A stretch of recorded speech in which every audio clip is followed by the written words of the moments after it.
Hablando de las sanciones, una medida de imposición coercitiva, unilateral, arbitraria, totalmente contraria al derecho internacional, que trata de alguna manera de contener y retraer el crecimiento de su economía sin tomar en cuenta, hoy no vamos a analizar el impacto humano que tienen, por supuesto, las sanciones, pero el hecho de tratar de aislar a Venezuela, que no ha conseguido su objetivo, doctor Arauz, ¿usted cree que este crecimiento también se ve reflejado en ese intercambio de cooperación estratégica que tiene aún Venezuela con países de América Latina, del Caribe, más allá de sus fronteras con Rusia, con China, no solamente en acuerdos bilaterales, sino también en memorándums de entendimiento? ¿Cree que ese ha sido también un factor de peso? Absolutamente, el haber sido suficientemente inteligente de diversificar las relaciones económicas internacionales, de buscar otros socios que no tengan el temor de las sanciones, de buscar tecnología que sustituya a la que se utilizaba antes en el marco de un bloqueo, es la estrategia adecuada. Claro que la diversificación de relaciones, buscar otros socios como los países miembros de los BRICS, como socios en el Medio Oriente, ¿no es cierto?, Rusia, China, otros países dentro de la región, es absolutamente importante, pero hay que seguir enfatizando la necesidad de que las propias fuerzas productivas venezolanas también sigan fortaleciéndose, sigan teniendo más capacidad, sigan produciendo aún más y que también se atrevan a exportar, que generen divisas y un elemento absolutamente clave, Paola, que esas divisas entren al país, que esos dólares ayuden a dinamizar, estabilizar el tipo de cambio, a poder fomentar mayor liquidez en la economía y que haya más actividad económica. Eso es clave y creo que todos tenemos que contribuir a que ese sea un logro. Hablando de esta lectura geopolítica que también tiene su impacto económico, por supuesto hablando de la geoeconomía. Cuando hablamos del grupo de los BRICS, que además ha tenido gran impacto en este delineamiento quizás de correlación de fuerzas que se genera en el planeta, con un grupo que además recibe intereses de otras naciones como Arabia Saudí, otros países africanos, inclusive la Argentina, que ha planteado su interés de formar parte no solamente de los BRICS, sino de la Franja y la Ruta de la Seda. ¿Usted cree que es necesario entonces, enmarcado en esta nueva gráfica de nuestro mapa geopolítico en América Latina, con sus excepciones, claro, de la aplicación de modelos que aún se han ralentizado, si vale el término, como el caso de Ecuador, como vemos ahora en Perú, como hemos visto en su momento también aún en Paraguay, pero que ha tenido también el surgimiento con la recuperación de la democracia, por ejemplo en Bolivia, recuperar el modelo económico productivo comunitario, el hecho de que otras naciones han impulsado el bienestar de las sociedades por encima del capital ha sido fundamental. En el marco de integración hablando, ¿qué tanto peso tendrá estos mecanismos que hoy contamos, que han tenido su eficacia, por ejemplo, cuando hubo la COVID-19 con el ALBA? Han sido los únicos países que forman inclusión del ALBA, el poder tejer puentes, por ejemplo, para el intercambio de vacunas, algo que en otras naciones no ha tenido resultados. Absolutamente clave, ¿no? Las estrategias, por ejemplo, de los países del ALBA, de actuar conjuntamente en el contexto de la pandemia, es lo que salvó millones de vidas. Imagínate ese logro de salvar millones de vidas cuando en otros países teníamos muertos por doquier. En mi país, la ciudad de Guayaquil se convirtió en un cementerio al aire libre, porque se depositaban los cadáveres de los familiares muertos en las calles. Eso jamás vimos en los países del ALBA, porque había una planificación estratégica desde mucho antes de que la salud de los pueblos era una prioridad, y eso se vio reflejado en términos productivos. Ahora vemos cómo estas alianzas también con otros grandes bloques planetarios son importantes no solo para los objetivos de la salud, sino también la soberanía alimentaria, la soberanía energética, la soberanía de la industrialización de los recursos naturales que tenemos en abundancia en el marco de este nuevo ciclo tecnológico que estamos entrando. La gente solo piensa que, por ejemplo, usa el software de inteligencia artificial, pero detrás de eso está un servidor de datos enorme que utiliza una gran cantidad de minerales para poder mantener ese sistema funcionando. ¿Y de dónde vienen esos minerales? Primordialmente de los países del sur, de África, de América del Sur, y resulta que América del Sur, Venezuela es una potencia minera, por ejemplo. Entonces, hay una dimensión material también a las nuevas tecnologías que tenemos que poner atención, y es una clave para la inserción de Venezuela en el contexto del siglo XXI. Así que aquí hay grandes oportunidades de ser estratégicos con los recursos que tenemos, con los potenciales productivos que se pueden desarrollar y con los nuevos socios que pues se están afincando a nivel internacional.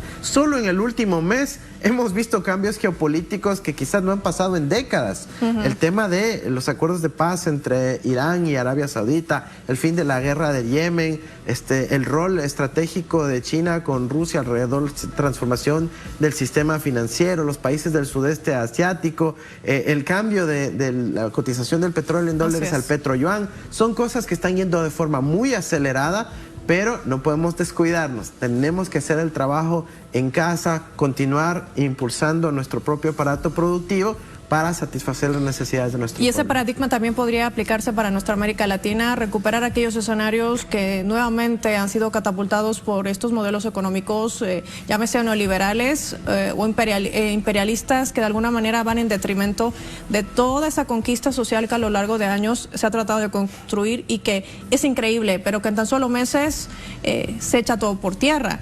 Y esto podría tener un nombre, la UNASUR quizás. Por supuesto, la UNASUR es una esperanza para los pueblos, es ese vehículo que nos va a permitir construir la patria grande en la práctica.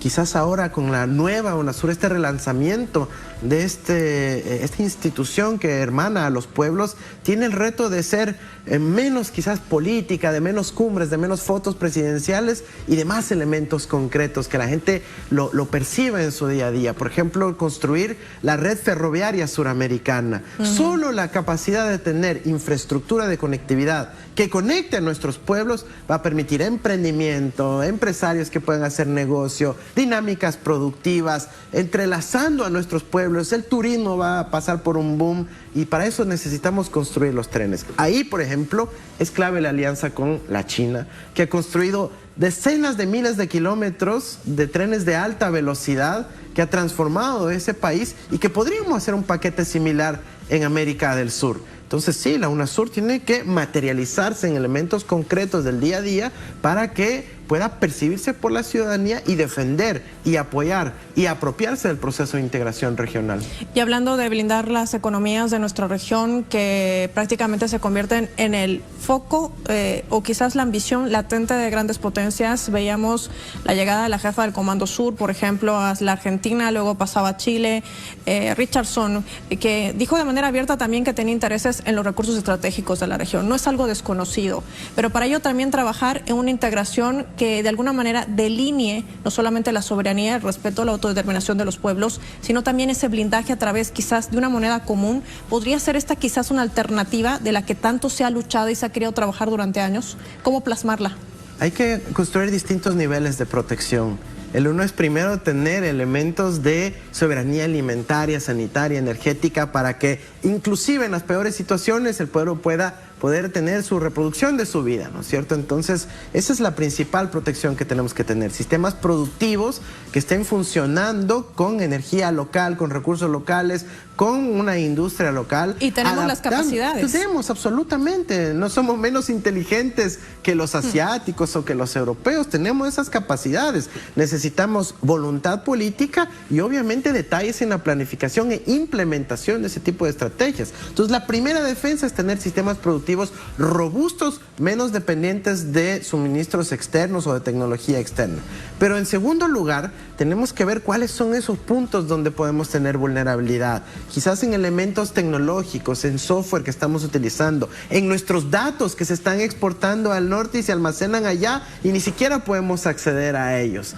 Y obviamente también en la parte financiera. Cuando uno quiere hacer una transacción, por ejemplo, de Perú a Uruguay, ese dinero ahora tiene que pasar por un banco en Miami o en Nueva York. ¿Por qué? No tiene ningún sentido desde el punto de vista de la eficiencia, de la velocidad de la transacción, de las dinámicas internas. Es mejor que podamos tener un sistema de pagos interno. Ni siquiera estoy yendo al asunto todavía de la moneda común, sino simplemente un sistema de conexión que evite tener que pasar por bancos en Estados Unidos, que pues obviamente ellos se rigen por sus usos horarios, por sus horarios laborales, por sus feriados, pero también por su control respecto a las sanciones y a la información que manejan. Entonces tenemos que construir soberanía en los sistemas de pagos para poder agilitar las transacciones comerciales, de negocios, de emprendimiento de nuestra región y que la gente lo pueda percibir en su día a día. Así como aquí en Venezuela tenemos el pago móvil que ya es casi universal, todo el mundo lo utiliza, ¿por qué no aplicar esa misma tecnología para toda América del Sur y poder tener pagos instantáneos en cualquier lugar de nuestro continente? Eso nos va a dar un salto de innovación, nos va a hacer mucho más eficientes, más productivos y además va a generar una esperanza, una ilusión movilizadora de que sí vamos a poder integrarnos. Saltos cualitativos, cuantitativos, que generan seguramente el desarrollo para nuestras regiones y que además de alguna manera también vivirán su propia transformación con todo este cambio vertiginoso que tienen además las economías en el mundo, muy golpeadas, ya sea por la COVID-19 o por las sanciones que también derivan en situaciones que de alguna manera también son los resagios de esos modelos económicos que se ven hoy más afectados que los que implementan otro tipo de acuerdos comerciales de cooperación sin condicionamientos y sin chantajes. Ya lo estamos viendo reflejados en el viejo continente, en el propio Estados Unidos, con una inflación de más de 40 años, nunca antes registrada, que también está teniendo sus secuelas. En medio de todo este panorama, hablar de estos escenarios es muy importante. Visualizar una América Latina unida siempre ha sido una de las consignas y la clave, creo yo, del éxito de muchos de los gobiernos que se mantienen latentes por más de 10 años, con transformaciones profundas, salvo sus excepciones, claro está. Pero lo cierto es que en medio de estas transformaciones también vienen esos escenarios donde uno se pregunta, ¿qué va a pasar de aquí en más para la construcción, sobre todo, de proyectos que estén enlazados a una tan anhelada paz, que es una de las políticas que forma parte de la diplomacia, por ejemplo, de Venezuela? La paz fundamental en la región que garantiza también el desarrollo. Sin la paz es imposible hablar de un nuevo modelo económico, de la implementación de proyectos, ni del alcance de estructuras y nada de lo que concierne a lo que es en materia económica. También hay que hacer una lectura desde ese punto de vista. Absolutamente. La paz es la precondición para que pueda desarrollarse toda actividad humana, no solo la productiva, sino que podamos tener actividad social, comunitaria, cultural, de reproducción de la misma vida. Entonces, la paz es un imperativo no solo en nuestra región, sino en el mundo. Pero América Latina, especialmente Suramérica, ya fue declarada como una zona de paz. Pero eso implica no solo una declaración o retórica, significa planificar la paz, significa poder mitigar los riesgos de confrontación entre nosotros, significa dotar de inteligencia, análisis, datos a los distintos gobiernos, a los distintos sectores sociales para poder evitar los conflictos, significa tener buenos sistemas de seguridad ciudadana para que la gente pueda emprender, vivir, ir a la escuela, caminar por la calle con tranquilidad y eso permita liberar las fuerzas creativas que necesita nuestra gente. Así que la paz es un elemento indispensable, es un elemento constituyente de la UNASUR y por eso vamos a impulsarlo con fuerza. Ojalá todos los países de la región, incluyendo el mío, por ejemplo, adopten el principio de que necesitamos paz. Pero a veces un elemento tan sencillo, tan unificador, tan lógico, encuentra obstáculos porque quieren responder a lógicas belicosas, belicistas, guerreristas, alineadas a los intereses, por ejemplo, de los Estados Unidos. Así que esas visiones tienen que ser superadas, tienen que ser descartadas, rechazadas por los pueblos y que tengamos nuevamente una visión conjunta alrededor de la paz para el desarrollo de los pueblos.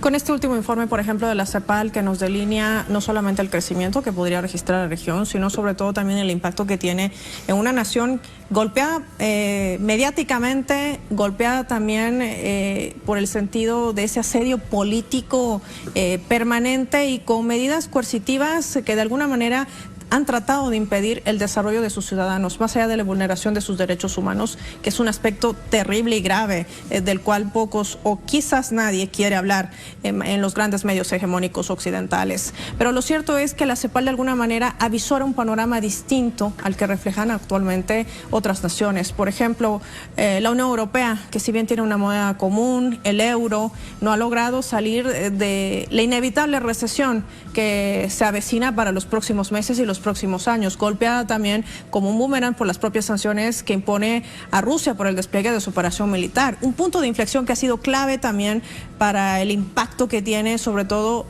bajo este sistema financiero que conocemos, el dólar y el euro, más allá de que siga siendo la moneda que prima dentro de las relaciones comerciales o intercambios comerciales, pero surge el hecho también de países que quieren comerciar en sus propias monedas nacionales, y esto de alguna manera va a cambiar ese aparataje que usted nos decía, toda esa estructuración financiera que actualmente estamos pues sometidos o condicionados. Absolutamente, eso va a cambiar, está cambiando a un paso acelerado. Pero es un viaje largo, ¿no? Es un viaje largo, es un camino largo por recorrer todavía. El sistema hegemónico se constituyó durante todo el siglo XX. Estamos ya entrando en el XXI, pero todavía faltan varios pasos para que eso 27 años ocurra. con el dólar. Falta mucho todavía por eso a nivel internacional, pero pueden haber también sorpresas. El dólar funciona bajo una lógica que se llama economías de red, porque si tú usas el dólar y yo tengo que usar el dólar, entonces los otros también.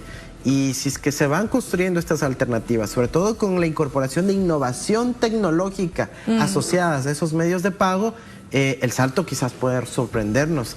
A veces, ¿no es cierto?, recordamos cuando habían redes sociales como Hi5 o MySpace, que ahora nadie recuerda, y hubo una transición hacia otras redes sociales como Facebook y otras. Entonces, a veces esos cambios se pueden dar muy rápido sin que nos demos cuenta. Así que hay que evaluar eso con cautela, planificar en esa dirección, pero no olvidar que todavía estamos en un sistema hegemónico donde los Estados Unidos, su moneda, son los imperantes. Ahora, ¿cómo planificamos para eso? Apostándole a la integración regional, investigando, estudiando, analizando, proponiendo los elementos técnicos adecuados para que cuando el mundo esté listo a eso, nosotros también estemos listos y no quedemos luego en offside, ¿no? Quedemos fuera de juego cuando simplemente el mundo haya cambiado y nosotros nos quedemos en el pasado. Entonces tenemos que estar listos para eso, nos estamos dedicando a eso, y estos días tuvimos un seminario internacional del Instituto de Estudios Económicos y Tecnológicos recientemente creado, donde se tuvo distintos invitados internacionales de Europa, de Asia, de América Latina, para discutir justamente cuáles van a ser esas transiciones económicas y tecnológicas, cómo podemos aprovecharlas y cómo continuar recuperando la economía venezolana a partir de esas transiciones. Los pasos y los cimientos yo creo que ya se han sentado sobre las bases, sobre todo con los inversores, y no hablamos de estatales en acuerdos bilaterales, como reciente suscrito con Bolivia, que abarca el área petrolera, gasífera y petroquímica, sino también los inversores privados. Desean invertir en un país que, pese a ser cuestionado por una potencia internacional como es Estados Unidos, pues reconocen que las potencialidades de los países de América Latina tienen mucho más que dar. Quizás de aquí podría salir también una respuesta innovadora, como usted dice, de ciencia, de tecnología, de capacidades multifacéticas que de alguna manera llegan a robustecer y blindar las economías de la región. Absolutamente. La región tiene un potencial enorme, pero no podemos cometer la equivocación de estar esperando que ojalá llegue la inversión extranjera. Tenemos que nosotros usar nuestros propios músculos.